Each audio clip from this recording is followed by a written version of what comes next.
Čista priroda, Miroslave, bere se kopriva. Kopriva za čorbu i gibanicu pravimo danas.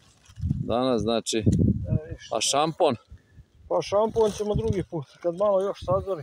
Da, još kad ocvjeta što se kaže. Potopi se, znaš, i stoji neki 3-4 dana i procijedi se. A kopriva kao biljka? A puno gvožđa svega. Zdravo, boga. Služi prskanje voća. Pričamo za hranu, za gibanicu, za...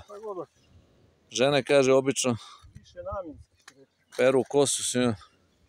Ovako u čistoj prirodi. Pogledajte okolinu, znači, nema zagađivača. U okolini Beograda ipak se može naći. Ovo što je lepo. Čista ona priroda. Cveće, zelena trava. Nema ništa, šuma. Ovako lepom danu.